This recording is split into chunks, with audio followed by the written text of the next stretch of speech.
ಇಲ್ಲಮ್ಮ ಫೋನ್ ಕೊಟ್ಟು ಸ್ವಲ್ಪ ಕೊಡಬೇಕು.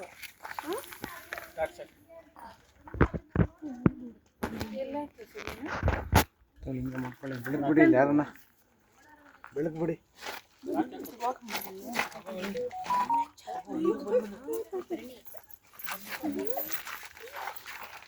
ದೂರ ಹೋಗ್ರು ಸ್ನೇಹಿತರೆ. ಸ್ನೇಕ್ ರೈತರು ಕರೆ ಮಾಡಿದರು, ಊರಿನಲ್ಲಿ ಒಂದು ಹಾವು ಭಕ್ಷಣೆ ಮಾಡ್ತಾ ಇದೆ ಅಂತ. ಇದೊಂದು ವಿಷಪೂರಿತ ಬೆಳಕುಮಂಡಲ.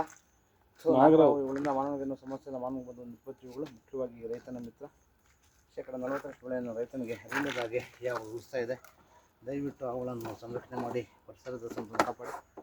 ಎಲ್ಲಾದರೂ ಹೋಗ್ಕೊಂಡು ಬಂದಾಗ 8453 573 053 ನಂಬರ್ ಕರೆ ಮಾಡಿ, ಅಥವಾ ನಮ್ಮ ಅರಣ್ಯ ಇಲಾಖೆ ನಂಬರ್ 1926 ಈ ನಂಬರ್ ಕರೆ ಮಾಡಿದಾಗ ಅವರು ಸಹ ಅವನು ಸಂರಕ್ಷಣೆ ಮಾಡ್ತಾರೆ. ಮತ್ತು ಯಾವುದೇ ವಿಷಕಾರಿ ಯಾವ ಕರೆದಾಗ ದಯವಿಟ್ಟು ಯಾರು ನಾಟಿಗೆ ನಿಮ್ಮ ಮಂತ್ರ ಕರೆಯೋದು ನಮ್ಮ ಹತ್ತಿರದ ಸರ್ಕಾರಿ ಆಸ್ಪತ್ರೆಗೆ ಬಂದರೆ ಅಲ್ಲಿ ಉಚಿತವಾಗಿ ಅಂತಂದು ಕೊಡ್ತಾರೆ. ಜೀವಿತನೂ ಇಲ್ಲ. ದಯವಿಟ್ಟು ಅವರನ್ನು ಸಂರಕ್ಷಣೆ ಮಾಡಿ ಪರಿಸರದ ನೋಡಿ ಸ್ನೇಹಿತರೆ. ಇವರೇ ಫೈಂಡ್ ಔಟ್ ಮಾಡಿರೋದು ಏನಂತ ಹಾವಿದೆ ಅಂತ. ಅದು ಒಳಗಡೆನೇ ಇದೆ. ಎಣ್ಣ ನೋಡಿ ಇಲ್ಲ ಒಳಗಡೆ ಇದೆ. ಇದು